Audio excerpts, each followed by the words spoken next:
नए वीडियो में हम आपके सामने अलंकार लेके प्रस्तुत हुए हैं।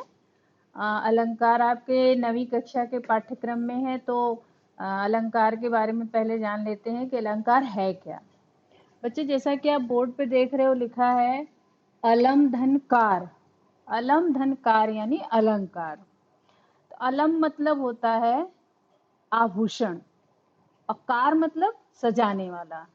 तो जैसे आप देखते हैं कि स्त्रियां आभूषण पहनती हैं तो वो सुंदर दिखती हैं, या पुरुष आभूषण पहनते हैं तो सुंदर दिखते हैं, आकर्षक दिखते हैं।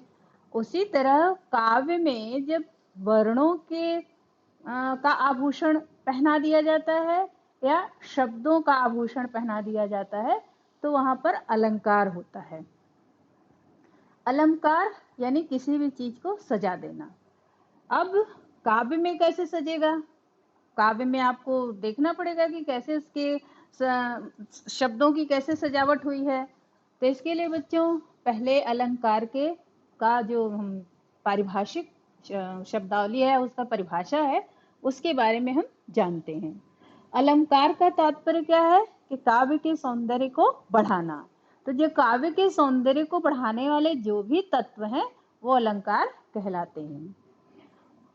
अलंकार के बच्चों दो भेद होते हैं, एक तो शब्दालंकार और दूसरा अर्थालंकार। शब्दालंकार यानी कि जो शब्दों से काव्य की सुंदरता बढ़ाएं, और अर्थालंकार अर्थात कि जो अर्थ से काव्य की सुंदरता बढ़ाएं। तो इस तरह दो भागों में अलंकार को बांटा गया है। अब पहले बच्चों आते हैं, जैसे एक उदाहरण आप देख लीजिए कि अलंकार को समझ के सौंदर्य को समझने के लिए उदाहरण देख लीजिए कि कल कानन कुंडल मोर पखा। कल कानन कुंडल मोर पखा। क वर्ण की आवृत्ति हुई है, क वर्ण की आवृत्ति होने के कारण यहाँ काव्य जो है, पंक्तियां जो है सुनने में अच्छी लग रही हैं। तो इसलिए यहाँ पे क्योंकि वर्णों की आवृत्ति के कारण काव्य सुंदर लग रहा है, इसलिए जो है हम अलंकार उसको कहेंगे, क्योंकि काव्य सुंदर हो गया इसलिए वो अलंकृत हो गया, इसलिए वो अलंकार हो गया। तो बच्चों, हम शब्दालंकार के बारे में पहले पढ़ेंगे कि शब्दालंकार का तात्पर्य क्या है। तो शब्दालंकार होता है कि जिससे जिन शब्दों के द्वारा या शब्दों के द्वारा काव्य में जो सौंदर्य उपस्थित हो जाए, काव्य सुंदर दिखने लगे या पढ़ने में आकर्षक लगे, दिखने में आकर्षक लगे, पढ़ने में अच्छा लगे, तो वो शब्दालंकार होता है। तो शब्दालंकार के कुल 3 भेद हैं, अनुप्रास, यमक और श्लेष। तो बच्चों, आप काव्य तो बचपन से आप पढ़ते आ रहे हैं, लेकिन आपने कभी उस पर गौर नहीं किया कि इसमें क्या विशेषताएं हैं। तो अनुप्रास अलंकार का आप उदाहरण निरंतर पढ़ते आ रहे हैं, लेकिन आपने कभी ध्यान नहीं दिया होगा। लेकिन अब देखिए उसमें अनुप्रास अलंकार है क्या। अनुप्रास यानी कि जो अनुसरण करे, यानी एक वर्ण की जब बार बार आवृत्ति हो, जब काव्य में एक ही वर्ण की बार बार आवृत्ति हो तो वहां पे अनुप्रास अलंकार होता है। जैसे जिस काव्य में वर्णों की आवृत्ति से सौंदर्य आए, जैसे चारु चंद्र की चंचल किरणें खेल रही थी जल थल में। चारु चंद्र की चंचल किरणें खेल रही थी जल थल में, च वर्ण की आवृत्ति है। ऐसे कल कानन कुंडल मोर पखा, या तरणि तनूजा तट तमाल तरुअर बहु छाए, सचिव सुमंत महीप बुलाए। ये सारे जो उदाहरण है वो आपको देखने को मिलेंगे। आइए अब अगला अलंकार पढ़ते हैं, यमक अलंकार। यमक अलंकार का मतलब होता है जोड़ा। जोड़ा यानी एक ही शब्द 2 बार आए और अर्थ उसके भिन्न भिन्न हो। अब जिस कथन में एक ही शब्द 2 या 2 से अधिक बार आए वहां यमक अलंकार होता है। अब जैसे उदाहरण के लिए कहें, कभी बेनी बेनी ब्याल की चुराई लेनी। अब इसमें देखो, बेनी शब्द का 2 अर्थ है।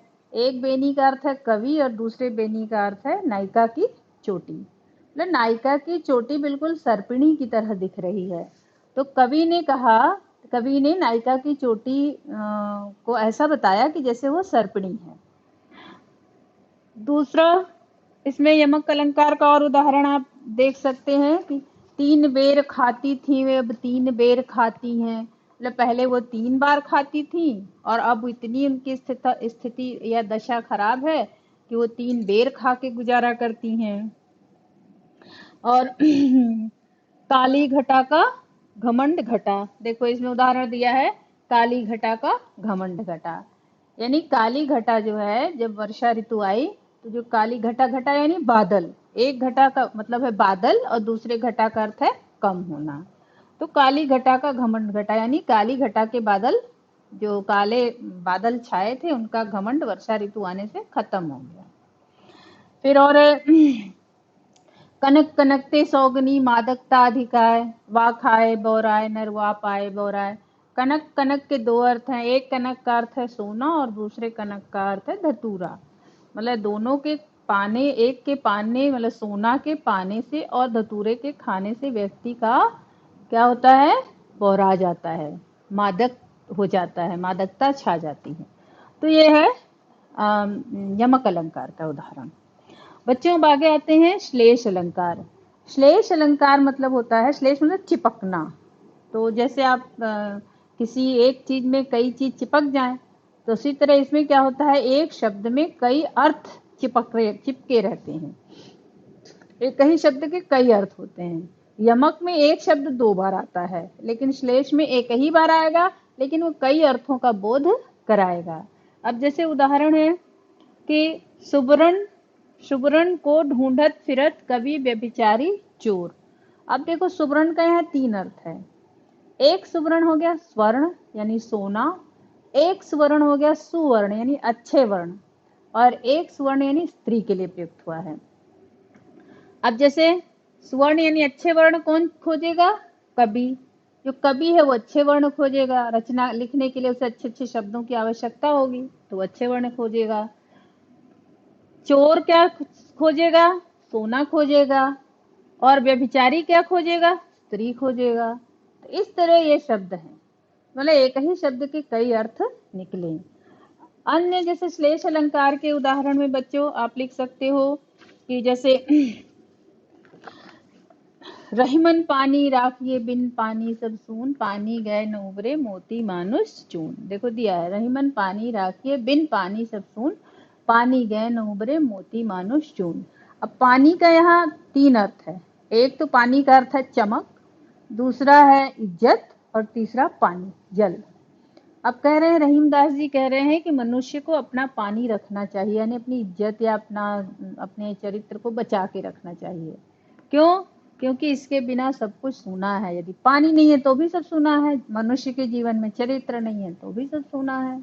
ठीक है, तो इस तरह से कवि ने कहा कि हमें अपने पानी यानी चरित्र और जल को बचाकर रखना चाहिए, क्योंकि पानी के बिना सब सूना है। और क्यों?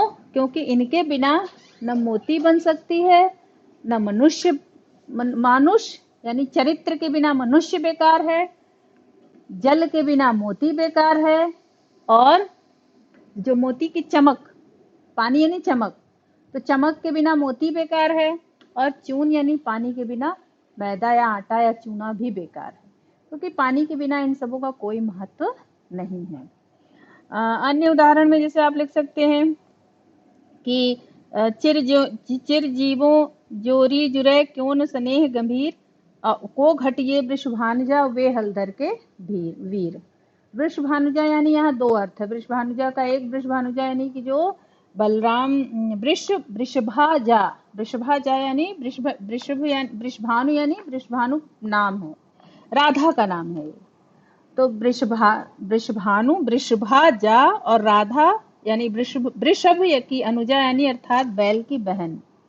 मतलब गाय को, एक तो गाय को कहा गया जो है वृषभा और वृषभानु जा, और दूसरा जो है राधा को कहा गया। तो इस तरह बच्चों एक ही शब्द के जब कई अर्थ निकले तो वहां पर श्लेष अलंकार होता है। तो ये बच्चे शब्दालंकार के तीनों भेद आपने पढ़ लिया। अब अर्थालंकार के लिए अलग से आपसे मिलेंगे। धन्यवाद।